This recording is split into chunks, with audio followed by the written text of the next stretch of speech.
awful lot of events, but next year we're hoping to get back on schedule. We'll have our chicken dinner, we hope.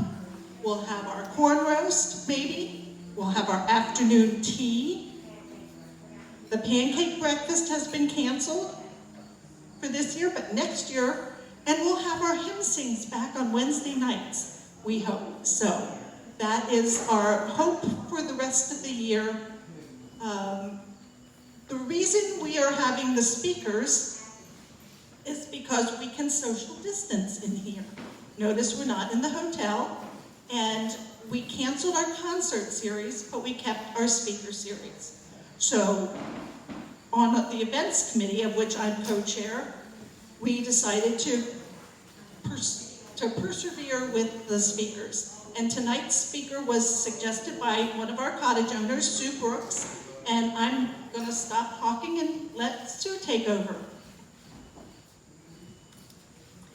I want to welcome you also to Emery Grove, the site of many inspiring camp meetings. My name is Susan Brooks, and I can also recommend considering becoming a member or a cottage owner at Emery Grove. Doing so is a privilege and a delight. However, today, I am switching now to 1906.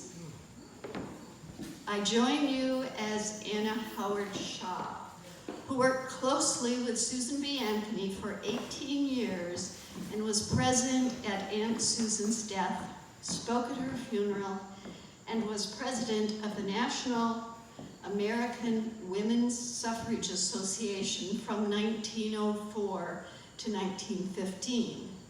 She was one of the first women ordained as a Methodist minister, so appropriately here, and she was also a medical doctor.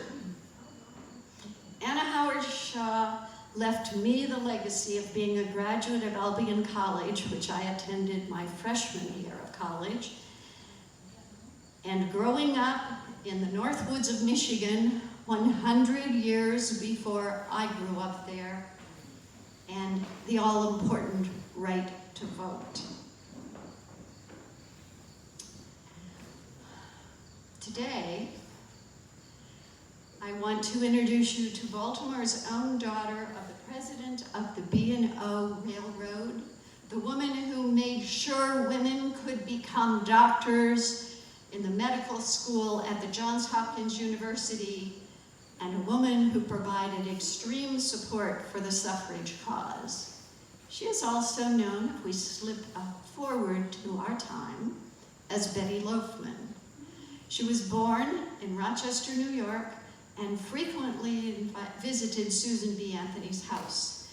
So she had no alternative but to be an avid women's rights advocate. She pursued a career in ministry and was the first woman to be ordained by the American Baptist Church in Chicago in 1968.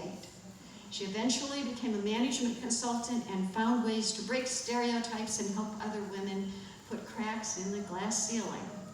She now is a teacher at the Renaissance Institute and still finding ways to put women's issues at the forefront of others' minds. Betty Loafman or Mary Elizabeth Garrett.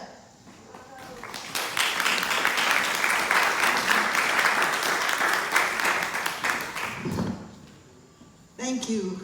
Well, I am so proud to be here tonight at this rally because, as you ladies know, gentlemen, in 2 days we will have the first ever historic Baltimore Women's Suffrage Convention. Yay! In 1868, they said it couldn't be done. They wanted to hold a convention here in Baltimore, but they said they could never succeed in the heart of Southern conservative Baltimore. But here we are in 1906 on this lovely February evening, not bad for February, and ready to celebrate such a momentous occasion. Now, of course, I must first of all say hello to Reverend Dr. Anna Shaw, who we owe so much to. And Edith Hook, is Edith Hook here? Oh dear, all right. Our local president, Emma Funk. She's probably getting things ready, yes. Now, there are also several people in our audience who are from Bryn Mawr. We are so proud of our Bryn Mawr graduates. And one of them, I happen to know, is Catherine Houghton Hepburn. She had just had a daughter, Catherine Hepburn, who we hope will someday go to Bryn Mawr, and who knows, she may yet become famous. Well, this convention, ladies, is so important to our cause. And it is going to be an incredible convention. We not only will be discussing things like, of course, the suffrage, but all the issues that are so important to women. Issues such as child labor, working conditions and pay for women, prostitution, class issues, all the aspects of our lives that need to be addressed. And who will be at our convention in 2 days? Wait till you hear the list. Alice Stone Blackwell, Florence Kelly, Ida Hosted Harper, Carrie Chapman Catt, and of course, Reverend Dr. Anna Shaw, Harriet Taylor Upton. Are you ready? Juliet Ward Howe will be here in person. Jane Addams, Clara Barton, and our own governor, Edwin Warfield. This is going to be a very, very prestigious meeting. I should, first of all, introduce myself. I am afraid that some of you do not know who I am, because I have been fighting for women's rights all my life, but I have not been as much a part of the suffrage movement as I will be from this time forward. As many of you know, my father was the president of the B&O Railroad. He let me come, or actually rather made me come to several of his meetings, and I learned a few business things. And I do believe that my father knew I was the only one of his children who was going to be capable of running the B&O Railroad. But of course, he could not put a woman in as head of a railroad. I wasn't pleased, but I survived that, and I went on to find other things that were important to do. For example, I began the Bryn Mawr School for Girls, where we taught things like science and math, and not a head has exploded yet. From there, we went on to Bryn Mawr the College, and I am pleased to say that I have been able to support that institution, and again, so glad we have alums here tonight. And of course, as Anna suggested, my almost father, Johns Hopkins, so wanted a medical school. But in their infinite wisdom, the board of directors thought that they could not possibly support a medical school. And I went to them and I said, but we must do this. And they said, no, we mustn't. So I said, how much money will it take for you to see that we need to do this? They quoted a figure. I was appalled. But since so many women had gathered funds during our movement along the abolition lines, and after the Civil War, I contacted other women, and pretty soon we had the money. So I went to them and I said, I have the money. I also have a few stipulations. They say. Yes.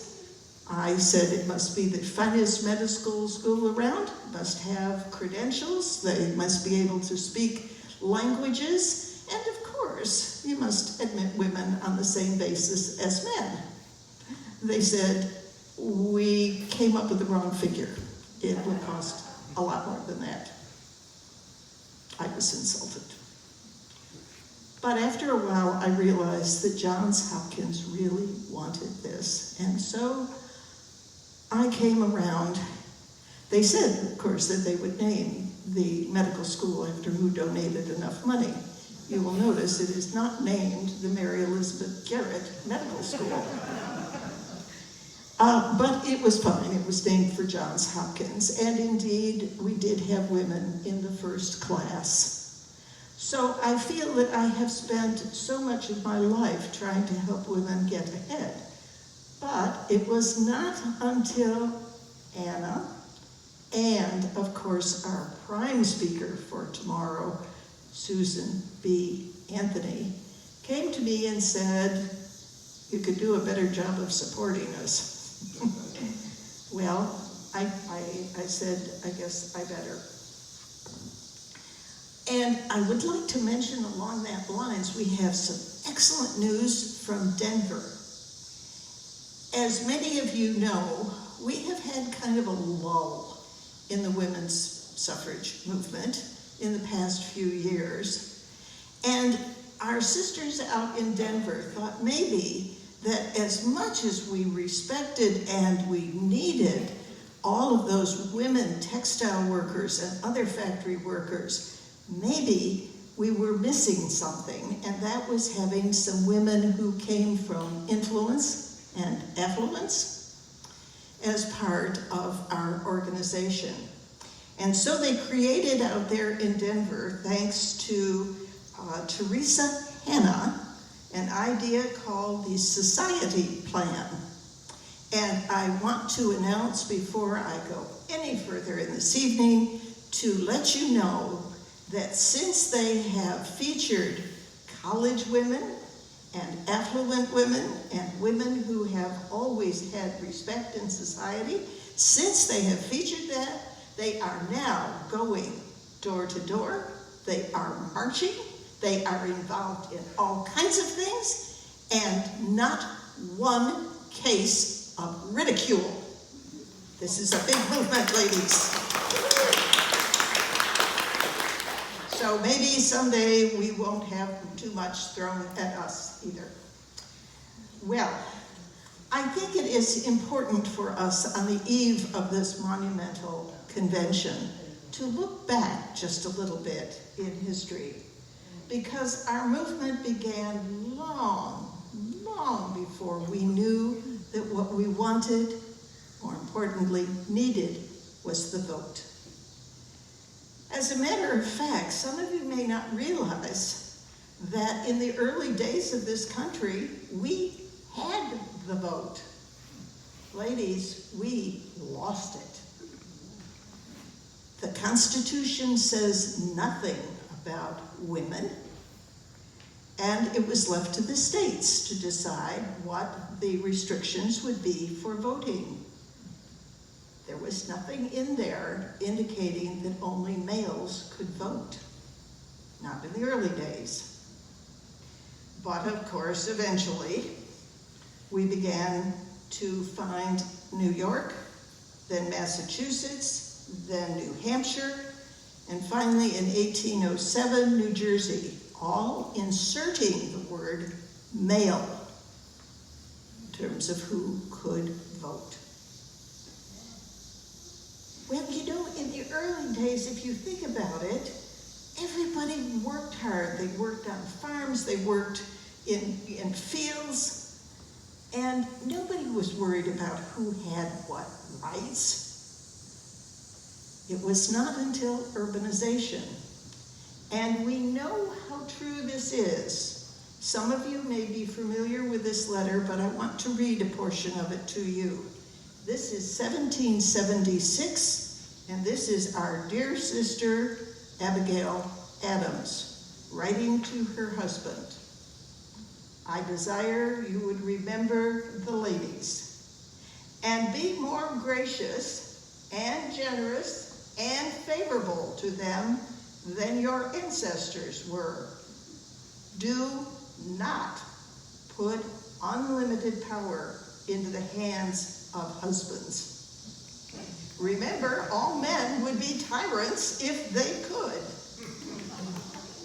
If particular care and attention is not paid to the ladies, we are determined to foment a rebellion and will not hold ourselves bound by any laws in which we have no voice and no representation." Our early mothers never dreamed that having made this country possible, we would be left out of the power and the vote. Well, with urbanization, things changed. We began to find men had new, and I have to say, awfully convenient ideas of who women were. Ladies became helpless. If you think that our mothers and grandmothers and great-grandmothers did not have to live through sermons in churches and lectures in public about what a lady was supposed to be, let me just share a couple of those with you. This is a letter from a church in Massachusetts in 1837. "We invite your attention to the dangers which at present seem to threaten the female character with widespread and permanent injury. The appropriate duties and influence of woman are clearly stated in the New Testament. When the mild, dependent, softening influence of women upon the sternness of man's opinion is exercised, society benefits. The power of women is her dependence, flowing from the consciousness that the weakness which God has given her is her protection. But when she assumes the place and tone of man, our care and protection of her seems unnecessary. We therefore deplore the promiscuous conversations females now think they should hold with regard to things which ought not to be thought of, and it leads to their degradation and their ruin." Well, if that didn't put you in a place, let me read another one. This is from another whole group. "We do not believe women are fit to have their own head. Without masculine direction or control, she is out of her element and a social anomaly. Sometimes forms she is a hideous monster. Eve caused the fall of man and brought sin and all the woe into the world." Or, one more, "True womanhood knows woman is meant to be domestic, maternal, religious, cultural, idle, and subservient." Well, you can see how our great-grandmothers felt when they heard this day in and day out. But there were, thank heavens, women who said, "I cannot live with these restraints. I need to think, at least sometimes."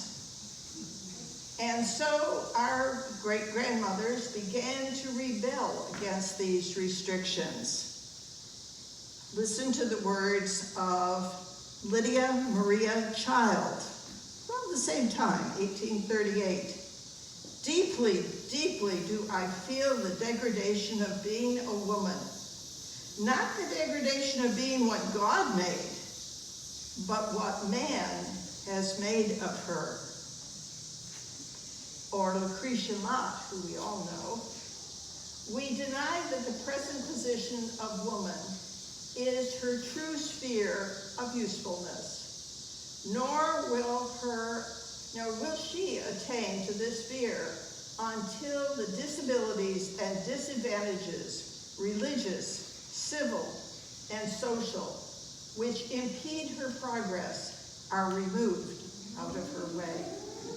These restrictions have enervated her mind and paralyzed her powers.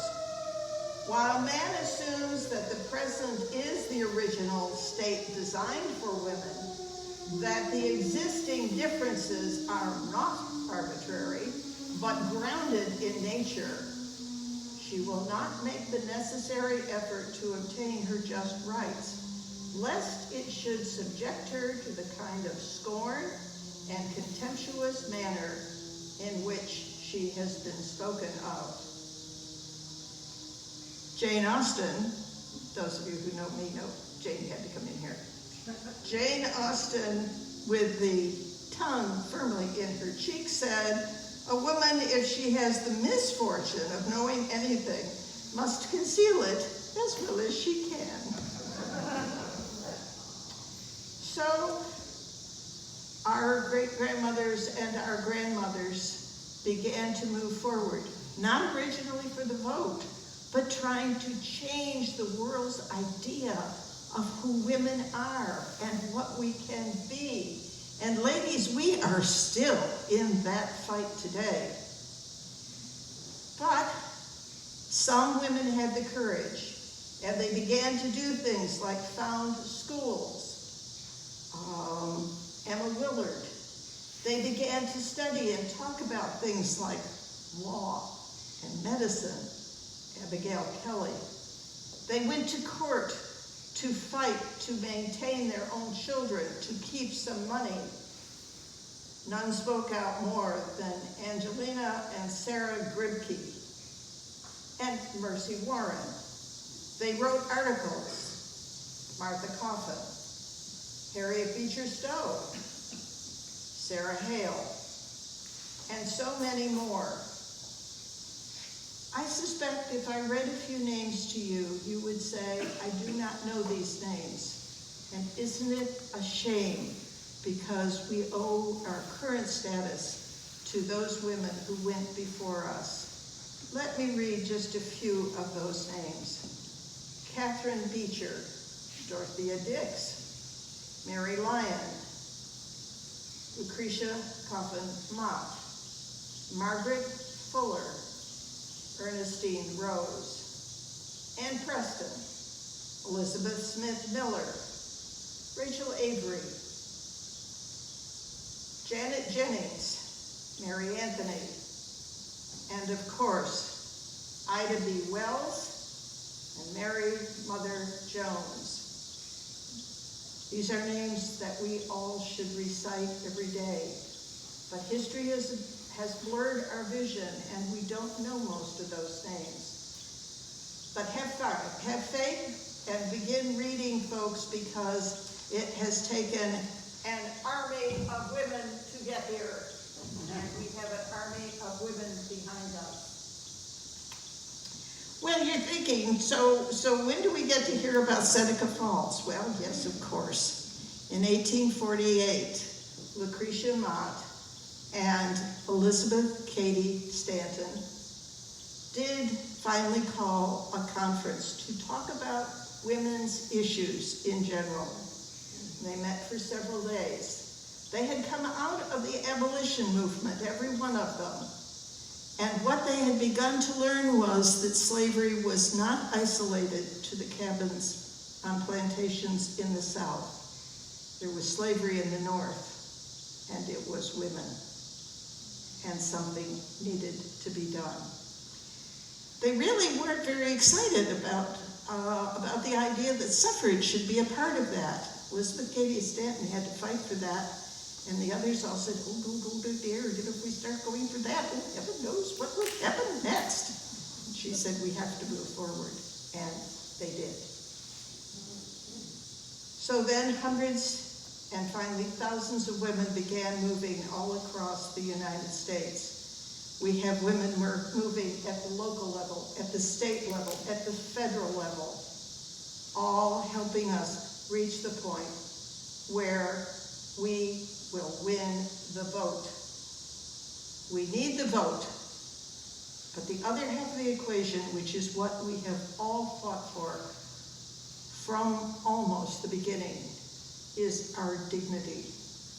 We need the world, and that includes women as well as men, to know what we can do, who we are, or we will never be able to be full citizens even if we have the vote. So we need both our dignity and the vote.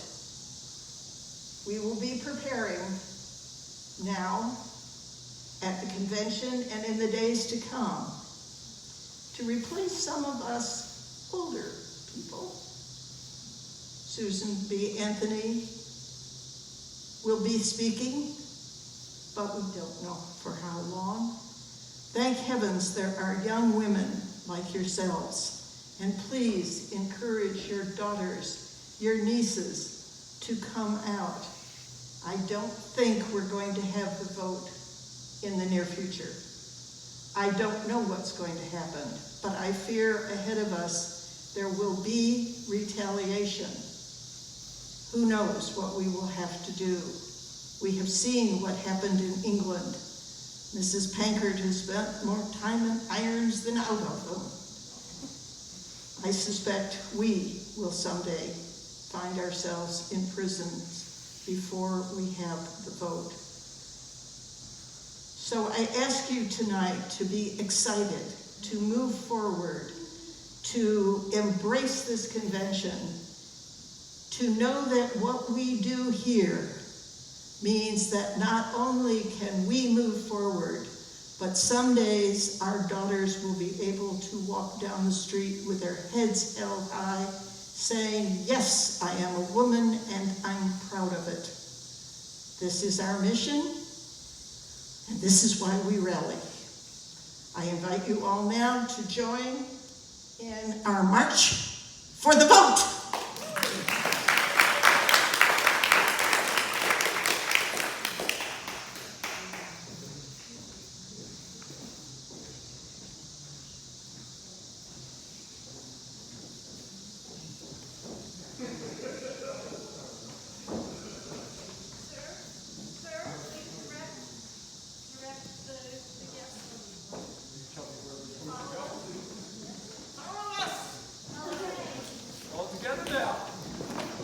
There are more sashes here if anybody wants a vote for women's sash. There are more right here. Oh, I messed it up.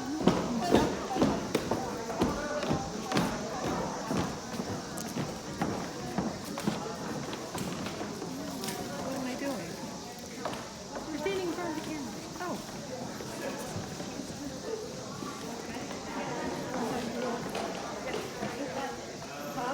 Yeah, you have a good one.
refreshments.